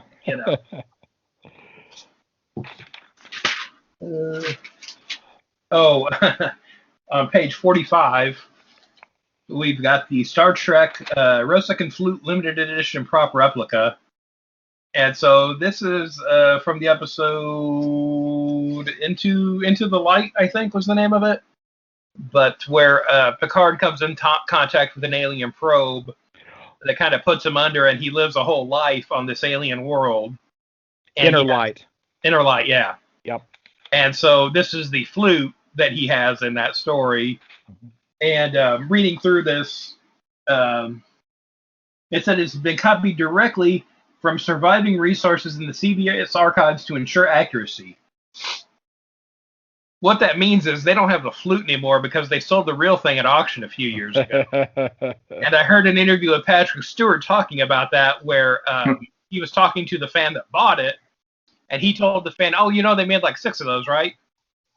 Which was not the case. He was just messing with the guy, I guess. But, yeah, I remember there was a big prop auction a few years ago, and I remember the flute was in there, and like his desk from the Enterprise, from like his ready room and everything. So, but yeah, it's just interesting seeing that. And they said that it does not work apparently. It's like an actual flute, and they said the real one didn't either. But they said there is audio in it where it will play some of the digital audio taken from the soundtrack of the episode. So that's kind of neat. It does that at least. Well, it should do something for $275. Good point. Good point, Mike. But yeah, I don't know. Yeah, I'm not sure how they're justifying that price point necessarily. No. Because okay, so it's 10.5 inches long, but it's got the case and everything. But it's like, I don't know, man. You can buy a real flute for yeah. And Inner Light is, by the way, one of the best Next Generation episodes, without a doubt. Oh yeah, years ago when I saw that auction, I saw they had that flute. I'm like, oh man, that would be nice to have. Like I don't know what it went for, but well, maybe that's the price. Maybe it went for $275. That's why they figure, we can get somebody to buy the replica for $275. It could be, because I'm gonna bet the real thing went for more than that. Probably so. 47. 46. Okay. We have some Star Wars Black Series figures coming out, and there is a deluxe Boba Fett 6-inch figure coming out. Not to give spoilers away for anything, might be a good time to jump in on some Boba Fett stuff though. Page 47, there's a company called Super 7, and apparently they need to work on the stuff that they send to Diamond to put in the catalog, because almost every single one of the images has a black bar through it that says like not final, or you can't even hardly read it. Yeah, on most of them. License or approval or whatever they usually do. But yeah, I guess this is the company that does all the reaction figures. So Yeah, so that's a lot of what this is, and again, that's basically what those Batman 5-point figures are from Mezco. But yeah, it's like I'm sort of hit or miss with the reaction. I don't feel like it works for every license that they do. Specifically, the Masters of the Universe line they did. I feel like the original He-Man Masters of the Universe line was in reaction to the 3 3/4 figures of like Star Wars had made popular, where we have a really kind of bulky, muscular figure. I don't think he really works in that line, in that style. But we've got, what's in here? Okay, so the G.I. Joe Cobra Bat, that's like a robot from the old G.I. Joe line. I feel like that works great in the reaction line. And then we've got Mars Attacks figures of some of the Martians. And again, it's like an old school, card line from back in the day. I feel like that probably works pretty well in that style. So again, sort of hit or miss with that. On 51, again, still from Super 7, we've got the new wave of the Ninja Turtles Ultimates action figures. So this time we have Casey Jones, Donatello, Mondo Gecko, and Muckman. And they are really based on the old Playmates toy line from back in the day, which I like. And I like all these figures, and these are great figures, but they are too rich for my blood. If these were a little cheaper, I'd get all these. And I'm not saying don't buy them if you could afford them. They are really nice. I've seen reviews of them online and stuff. They are nice, well-made figures. It's just too pricey for me. Yeah, $45 a figure. That's crazy. And if you're ordering them direct from Super 7, you're gonna have shipping on top of that too. So, so then 56, kind of going into the Funko section, we have some DC Comics holiday Funko plushes. Again, these are Christmas-themed items that, in theory, aren't coming out until February. I would think it would be like in stores now if it was. It says scheduled to ship in November 2020. Oh, okay. So there's that. So maybe so hopefully we can get these now then if you want them. What's interesting after that is they have like some other kind of food items. And we have the Kool-Aid Funko plushes where we have the Kool-Aid Man, but then we also have the Kool-Aid packet. So like a little anthropomorphized packet of Kool-Aid here. So that was kind of neat. And I think we'll see that again. Yeah, so a couple pages later, still in the Funko, we've got the Pop Kool-Aid of the Kool-Aid packet figure. Again, I think it's really pushes what is a pop that they get to sometimes, where he doesn't have the big head because he's a packet of Kool-Aid. Let's see, after that on page 60, we have the Pop Rides. It's the Oscar Mayer Wienermobile figure. And it looks like it comes with someone driving it. I'm not sure who that is necessarily, but, you get to pop a Wienermobile. And after that, on page 61, they're coming out with the Pop Town Bob's Big Boy Restaurant with Big Boy vinyl figure. There was a documentary a while back about Funko, and like the first bobblehead they made was Big Boy. So I'm surprised they don't do more with that. So it's kind of neat seeing that in there, kind of knowing the history of the company. And so on 62 with the Funkos, we got some WandaVision pops coming. And from the upcoming show, and it looks like we've got a couple black and white ones, which I think probably ties into what happens on the show. But I can't really. As soon as I say this, I'm sure they've done it, but I don't really remember seeing any black and white pops before. I'm sure they've had to have done it with something. I'm sure there's been some variants or something that they've done black and white. Those really stand out in that line. Let's see. On page 69, we've got the Marvel Universe Captain America Avengers Fine Art statue. Okay, I'm going to stop you right there because I'm going to talk about this. All right, yeah, go ahead. All right, so like after I got that Rocketeer statue from Mike at the shop, I said, like, okay, what other statues do I actually need? Because I don't want to start the whole, but hundreds and hundreds of statues. I'd be very selective about the statues. So I thought, okay, I got to get a Captain America statue. So I went online and started looking, and I just couldn't find anything I liked. And then I'm in this Captain America fans or something on Facebook, and somebody about 3 or 4 months ago posted this image of this statue, and I'm like, okay, that is the one that I'm gonna get. So I went online, tried to find it, couldn't find it. It's like, but now it is finally being solicited. Marvel Universe Captain America Avengers Fine Art statue. This is not going to be a cheap one. It's what is it? Koto I can't even. Koto Baiku. Koto Bakia. There it is. 330 bucks. But right. It's nice because they have a really, really nice effect where they got the shield out in front of Cap, as if he's throwing it, so it's not like it on his arm. It's basically he's bringing up debris from the ground, and that's how they're getting the shield, out in front of him. So this is one that I will. This is the Captain America statue that I am going to be picking up. So okay, so you found this online. Are there better pictures of this online? Yes, yeah, there are. It's a terrible picture. I at least want a few more angles here. Yeah, you can actually go to the website, and it's even listed on Amazon as well as a pre-order. Okay. So yeah, I definitely want some turnarounds of that statue, especially for that price. Yeah. So it's I asked Mike about it. He says it should be a nice heavy duty one. I didn't want like a plastic one, I want a nice heavy duty statue. So he said this should be a good one. So yep, I will be ordering that one. On page 91, we've got the RoboCop non-scale figure from Good Smile. It's 6.5 inches tall. It's $150, which is pretty high for a figure that scale. I feel like it should at least come with a criminal that he shoots in the junk. He's gonna charge that much. Let's see. I think my next thing is for a little bit. Oh, so on page side 2. Okay. So on page 101, we've got the Goonies Copper Bones Skeleton Key bottle opener. So this is sort of the key they have in the movie. And it's like, yeah, that makes a lot of sense as a bottle opener. Like, that's kind of a neat idea.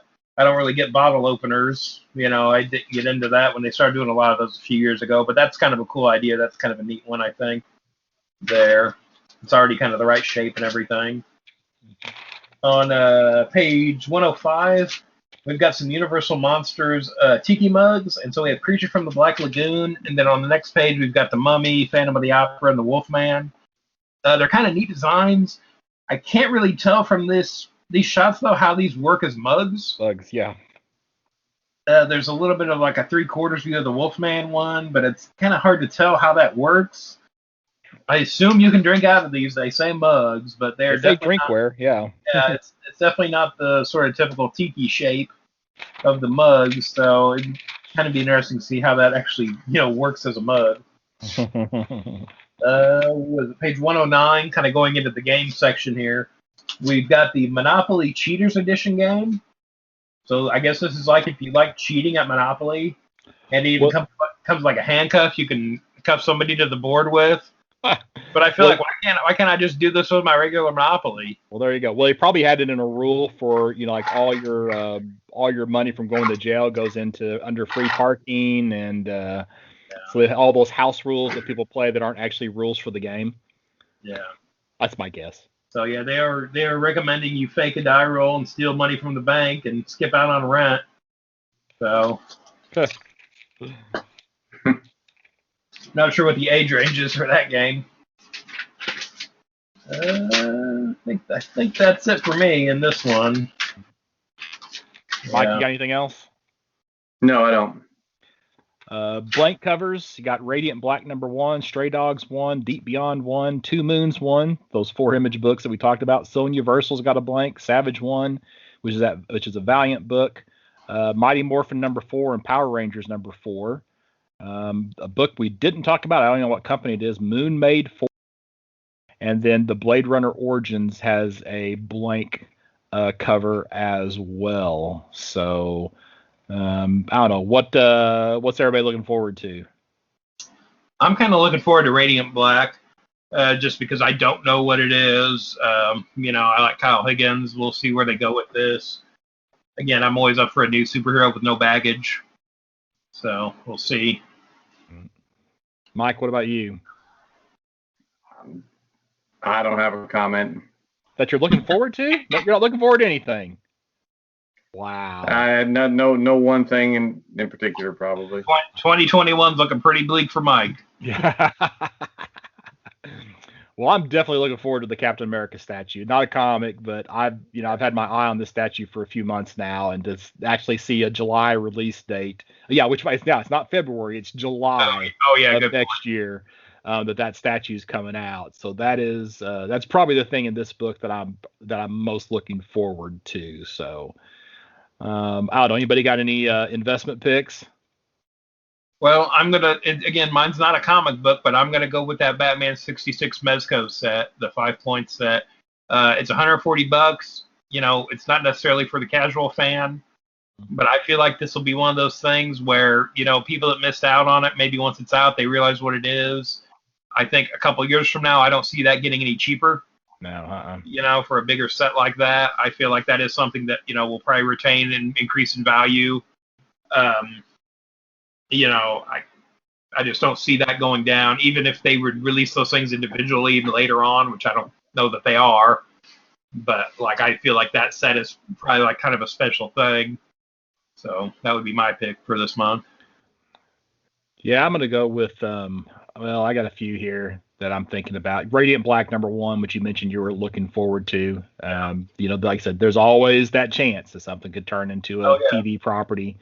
A book doesn't get made anymore without, hope for a movie or a TV show. Yeah. And then just because of the stupidity of it, I'm going to go ahead and mention Sonya Versal again. You never know, with one of those characters might just take off, it's just like Spider-Gwen. Spider-Gwen was, in my opinion, was a throwaway character in Edge of Spider-Verse. And for some reason, that character just resonated with people. So you could have something like that happen with Sonya Versal. And that Star Wars, the High Republic Adventures 1, even though it's not the first High Republic comic, there's definitely a chance that we'll get some new characters in the Star Wars universe. Oh, yeah. And we see what's going on with the Ahsoka and some of those characters now because of what's going on with the Mandalorian series. So I think they're supposed to do a High Republic series at some point in the future. Actually a live action series, right? So that's something that you definitely should have on your radar for picking up. So. Right. Well, was that it? Anybody have anything else they wanted to bring up, or? I think I'm done. All right. Yeah. So again, December catalog for stuff that's supposed to start shipping in February. Again, some of that stuff like the Captain America statue. I know that Batman set doesn't come out till February, April-ish, somewhere in there. But for the most part, let us know by December 18th at the store. If there's something you want, something you heard about. Or maybe something you just saw online, you want to see if we can get in. Again, there's always a little bit of play, but, just to be safe, sooner the better and all that kind of stuff. Distribution's so weird right now. The world is so weird right now. Better safe than sorry with that stuff. The store is open now, too, so if you want to stop by, the address is 816B East Main Street in Carbondale, Illinois. We're open Tuesday through Saturday, 11 to 5, and the number is 618-457-6011 if you want to call before you come by. Or, you can always find us on Facebook and Twitter. Scott, where can everybody find you?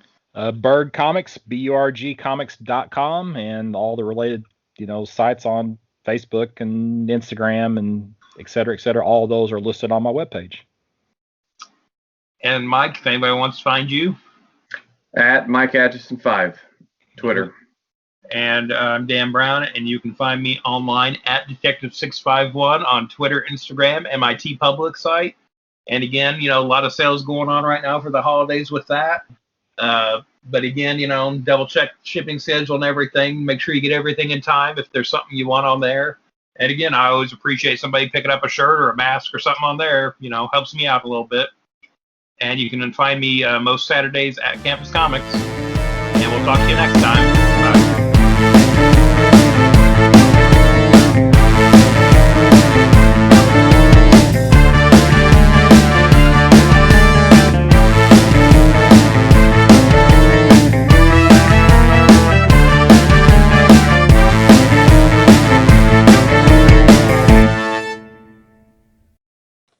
Mike, you good? Well, I wouldn't say that, but I'm adequate. Okay. I was looking for my DC catalog to have it here handy. It's like, oh yeah, that's right. There's not a DC catalog. I was actually able to download it this time finally. Mm-hmm. So I don't have to worry about stuff loading weird or something. You were able to download the DC catalog? Yeah. You're supposed to be able to. I don't know if it's my browser or what, but I have yet to figure that one out too. I haven't invested a whole lot of time into it. But. There's like 2 links. There's one when you click on it to read now, and then there's a button below that says download. And the download button's huge. Yeah, usually I try every month, and I feel like this is the first time I've actually been able to. You're using Safari, aren't you, Mike? Oh no, here I see it. It's just it's a giant button that I see the DC Connect, but I didn't see the download. Yeah, there you go. Okay, it's there. Okay, yeah. Cool. All right, well I'll know to do that next time because Yeah, because sometimes when we're recording, it takes a minute to load the next page. I'm trying to stall. Mm-hmm. I understand. What episode is this? 87, I think. Crazy. Yep. That just shows you how little else we have to do with our time. I got a ton of stuff to do right over here. I got a huge reading pile I need to get to. I'm behind on my new stuff now too. That's no good.